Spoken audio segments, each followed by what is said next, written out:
Welcome to the Orange Couch Talks, a deeper dive from our leaders into our recent teachings. Hey guys, welcome to episode 7 of Orange Couch Talks.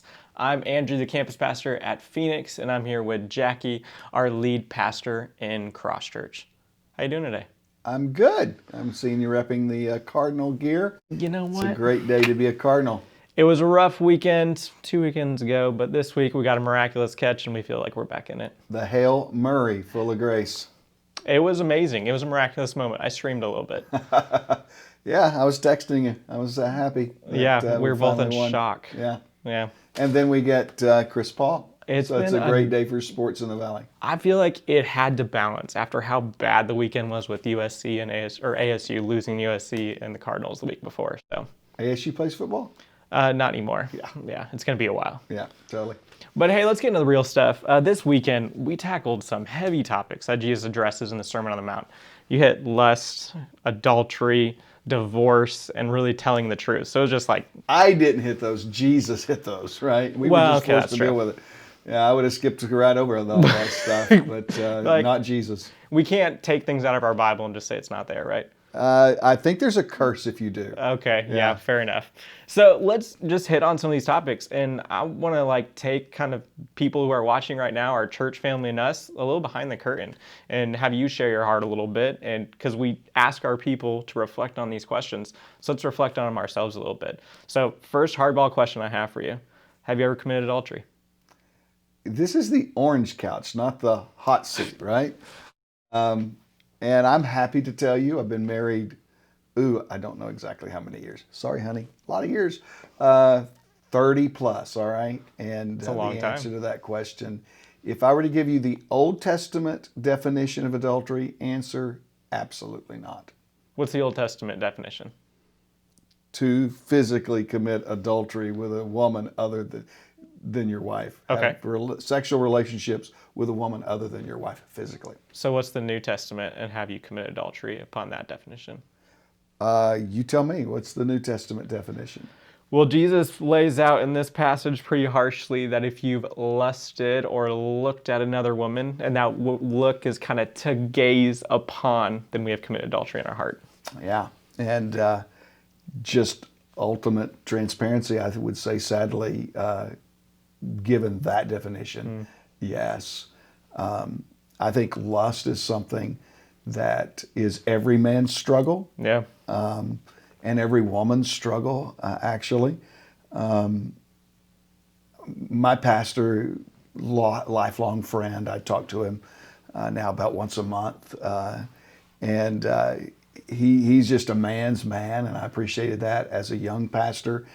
Kind of growing up under his mentorship. But he would always say, man, just because you're a pastor doesn't mean you put your boots on any different than anybody else. Yeah. That there's the same red blood that flows through your veins as anyone else. And so I think all of us at some point in our life, maybe all of our life, will struggle with keeping lust in its place and keeping it tamed and under control. And I think that's why it's so important that we recognize that that's a potential problem for all of us, no matter who you are watching or here in this room. Yeah. It's a struggle for all of us. And I think that's why it's important to build guardrails into our lives, to know that this is a potential problem. Jesus, I think, knew that, and that's why he addressed it, not just to everyday guys, but there were religious leaders there, Pharisees and Sadducees, that he was speaking to, his own disciples that he was speaking to. And so for me, guardrails are important. You know, I ride a Harley, and I think I told the story in some previous message in a previous series about Tanya and I riding to Ouray on the $1 Million Highway. It's a beautiful stretch of highway between Silverton, Colorado and Ouray, Colorado. And the closer you get to Ouray, the more scenic the highway gets, the more narrow the road gets, the more deep the ravines and the cliffs become on both sides of the highway, sometimes on both sides of the highway. And I'm riding my Harley along there with some friends from Oklahoma, and I'm noticing there's no guardrails on this road. And I'm like, yeah, there's no guardrails because there's not even room to build a guardrail. Wow. And so here's this recipe for, catastrophe on a bike or in a car is there's deep cliffs off both sides, no guardrail, and beautiful scenery. You look at the wrong thing, you're in trouble. You're gazing out, like I saw a moose. I'm like, oh, there's a moose. And you look at a beautiful mountain outcropping or whatever, and it's just so gorgeous there. I love it there. Yeah. I want to vacation there every year now. We love it there. But, you apply that to our personal lives. Man, there's some steep cliffs, beautiful scenery sometimes that our eyes can be attracted to. And if we have no guardrails, then that's really a problem. So what are a few of those practical guardrails that we can put in our life? I've talked often about, and I'll alliterate it because that's what I like to do. That's what, you're not a pastor, especially yeah. a Southern Baptist pastor, if you can't alliterate. Yeah. So I would think, first of all, about time, keeping your time charted, being accountable with your time. I'm pretty faithful to say when I'm leaving this meeting and going to a next meeting, I will text my wife and say, hey, I'm headed home, or just finished the meeting. Yeah. See you in X number of minutes, so that I'm always trying to be, as much as possible, accountable with my time. I'm going to the golf course. It'll take about 4 or 5 hours. Depending on how many sand traps you have. Exactly, or how many slow players are in front of me most often. Because, yeah. Anyways. And even the Bible says some like idle hands make for destruction, pretty much. That's the old saying, idle hands are the devil's workshop. Yeah. And so I want to be really accountable with my time. I just, I used to say, church, I would say at the church I serve at now, when I leave my office, usually my wife knows I'm on my way home.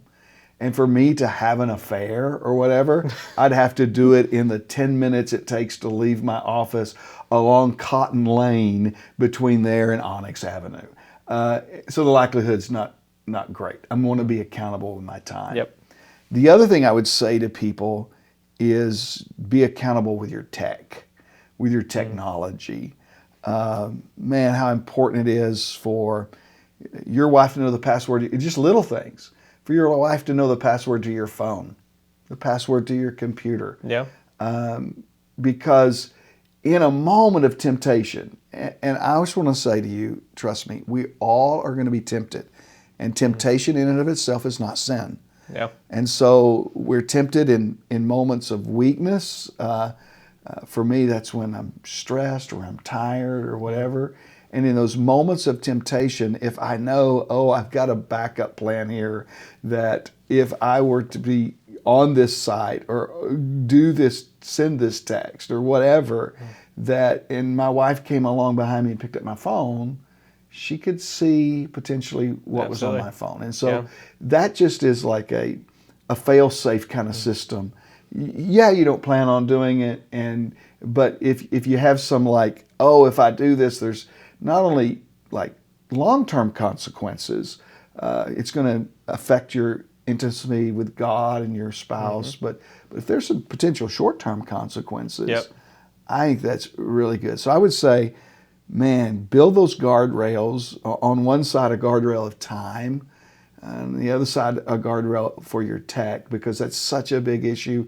We said this past Sunday, quoted a stat that the porn sites are visited more often than Netflix, Facebook, and Twitter combined. Wow. And so the temptation is real. Yeah. It's not just real for other people other than myself as a pastor. It's real for pastors. It's real for you. Yeah. And it's real for me. And so I think just knowing that, like, okay, I've got to build guardrails, because remember, there's steep cliffs all around us. I mean, there's opportunities for like crashing our marriage, crashing our reputation. There's beautiful scenery all around us. Interpret that however you want. But if we have no guardrails, it's a recipe for failure. And that's just a great timeless advice. And even when you say tech, I mean, it just goes with as things advance. Because what is a temptation now? As we're As having you're getting tech, I'm getting a phone call. call. So, Do not disturb. That's what he needs to Yes, turn on right right. there. But I mean, Jesus wrote this to. They didn't have phones then, but it was still Rome. In first century Rome, if you wanted to, Yeah. kind of satisfy your desires, you had it there. And technology is going to continue to change. Opportunities are continuing to be there, but having those guardrails in place that no matter what comes, we can. And be we okay. said this about divorce. I think we can say it about lust. Lust is not a modern problem. Yep, It's a human problem. absolutely. David, long before the internet, found a way to A rooftop. get a peep show Yeah. from the top of his roof. All right. That's good. Well, let's move Well, on. that's not good. No, well, that's good Okay. information. That's Okay. not good that David did that. Thank you. That's great advice on how we can apply that. But let's move on to next. So we said we're gonna continue to grill it. Let's put you back on the hot seat. Have you ever been divorced?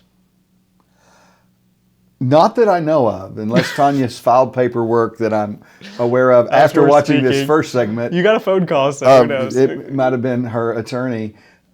No, but man, we decided a long time ago in our marriage that was not going to be an option. It was not going to be on the table, and that we would fight it out. The old joke. We're not going to divorce, but we may kill each other. But That's what life insurance is for. yeah, that hasn't happened clearly either. But I know a lot of people have gone through divorce, and I think a wrong reading of this text would be to conclude that it's the unpardonable sin. I don't think that Jesus is saying that at all. But I think a correct reading of the text is that casual divorce should be avoided at all options, and that we need to fight for our marriage. Gosh, it's worth fighting for. Your reputation, the legacy that you get to give to your children is worth fighting for. I was planning on saying this Sunday, and for whatever reason, I just left it out of my notes. But 2 weekends ago, I was getting ready to walk on stage. Pastor Louis was leading us in worship with the worship team. It's just it was just a really good moment of worship. And I was like, one of the waves that hit me was just like, wow, I'm getting to preach today. And I'm getting to fulfill my life calling today. But how easy it would be to trade that for something less. Yeah. In the Old Testament, there's the story of the guy who traded his birthright for a pot of porridge. Yep. And Esau, Better have been right? good. Esau. I mean, so he had his whole birthright out there, and he was so hungry, and he wanted this instant gratification and satisfaction so much that he said, okay, give me the soup. And I want to say to you, God was just using that moment to say, man, we have the potential with our marriage, with our legacy, with our life calling, even if in vocational ministry, to trade our birthright. And I don't think it's an overstatement to say the privilege to get to preach is a birthright. I mean, if we believe in calling, God calls us and gifts us, it's my birthright. And how foolish it would be of me to trade my birthright for a bowl of soup. Now, the soup might be really good. It might be better than the hot and sour soup at Pei Wei or wherever your favorite Chinese restaurant is, and it may be, but it better be a smoking hot bowl of soup. But even as good a bowl of soup as it could be, it's going to be gone, after lunch, and it's going to be in the wind. And then to trade your birthright, your calling, your legacy in marriage for your children, grandchildren, great-grandchildren, for a fleeting bowl of soup it really motivates me to say, man, let's stay faithful to the wife of our youth and enjoy that and let that intimacy increase and grow. I love that. I was thinking when you say that legacy, Sarah and I have been married, getting up to 7 years will be next year, and together for over 9. And one I'm of sorry, I the just got a things, text from my wife. I wanted to make sure I checked. there you go, and making sure, keeping Taking accountable. care of you, Tanya. But one of the things when we went to start the church, we had an assessment where they said if we were ready. Yeah. And it's the only job interview I've had to bring my wife on, which was Mm-hmm. super fun. And they're picking at our marriage, trying to find if there's things there, if we're healthy. And they're like, what's wrong? Like, why isn't there some more deeper issues? And one of the counselors like, I think you guys have benefited from years of generations of seeing healthy marriages. Totally. And It's a you know, gift. yeah, our parents and our grandparents, and we've seen that throughout. And maybe you're watching this and you don't have that, but it's like the exciting thing is I get to maybe start that for my kids. You get to be the first link in the chain. Yeah, and maybe even the first marriage went bad, but if you're in another one or whatever it is, start now to increase Exactly. that legacy and that generations to come. Exactly. That's So, good. Awesome. Well, let's get to the last part, and it kind of talks about this telling the truth, which it's like, okay, he's talking about, lust, adultery, then he gets to truth telling. How does that link in? And, well, maybe I guess the question is, how honest are you really? Well, all of this has been a lie. No, I Of mean, course he was going to say that. I think it is the bedrock for all of Jesus is saying here. I think it's the antidote, or in today's COVID vernacular, it's the vaccine against adultery, lust, and divorce. Is honesty. Honesty when you fail. I mean, I think we need to speak to our spouses and say, man, I'm sorry I failed. That's a point of honesty. But also keeping your word. I love what Jesus says in this passage. Let your yes be yes and your no be no. There's a little Facebook thread I was following a week or so ago, one that didn't have to do with an election or anything like that, which was refreshing. The only ones I have are sports Yes. outside of that. Yeah, and so the question was asked, what is the one thing your father taught you in life? And I'm like, I get asked the question often, so is your dad in ministry? Did you grow up in a minister's home? And none of that's true. My parents actually didn't come to faith in Christ until I was nearing high school, and so we didn't really go to church much before that. But the one thing that my dad did teach me was to tell the truth. Sometimes he would tell the truth when it was uncomfortably hard to hear the truth, right? But that's been a component, and I've appreciated my wife saying this to staff members that have come on. Is like, if that's what Jackie says to you, that's what he means. And I think, sometimes it's interesting dealing with new staff. Sometimes new employees is like. Does he really mean that? Like, yeah, I really mean what I say, but I think I picked that up from my dad. But I think Jesus affirms that so much. Let your yes be yes and your no be no. And what a gift that is to our marriage. Yeah, absolutely. Now, I know sometimes it's hard to know, we talk about honest, but some of honesty is being open with people. So what are the appropriate ways to be open? Because I have friends who are really open, like on social media. Is social media the best place to be open about my entire life and be honest? Probably not.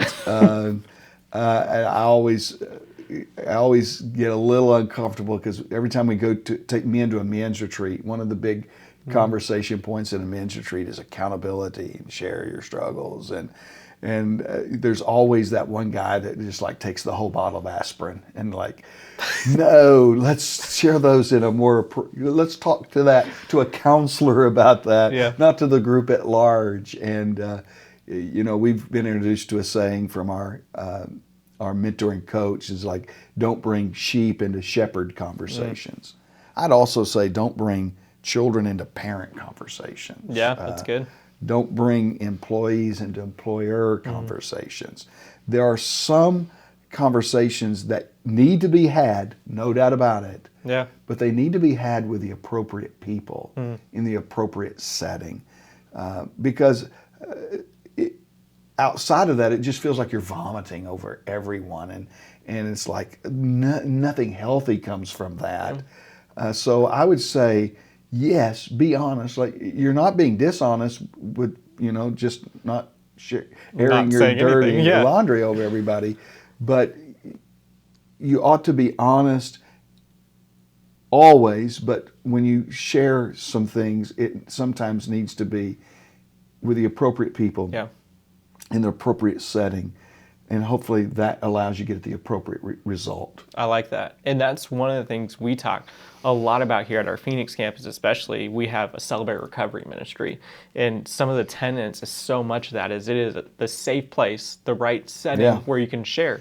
And the rules are these conversations don't leave there. So you don't tell someone something and they go gossip. Hey, guess what Andrew said, or guess what this so-and-so said about this. This is what they struggle with. No, it's like it's a safe place where everyone is open and vulnerable. And I think we need those relationships and those settings in our life, and not just spewing it everywhere. Totally agree. And I think Jesus, talks about speaking the truth in love. And I think there's also an appropriateness about when it's loving and when it's not loving for your neighbor or for others, to be saying what you may need to say to a counselor or to your spouse in person or to your employer behind closed doors. You know all about all the HR rules, but some of that sort of makes sense and applies to daily life as well. Absolutely. All right. Any other closing thoughts before we wrap up? Well, this airs on Thursday, and you know what happens Thursday night? Cardinal Seahawks. Cardinal Seahawks, baby. And so I'm on the bandwagon. I'm riding it, and I say go Cards. You do know if they win Thursday, they'll be number one outright in the West. Sole possession, yeah. Yeah, so watch this and then go home and watch the Cards beat the Seahawks. That was a perfect way to close. Come to church on Saturday or Sunday. Yeah, I love it. Thank you guys for joining us. Have a great week. Thanks for tuning in. Make sure to rate, review, and subscribe, and don't forget to go out and make Jesus known.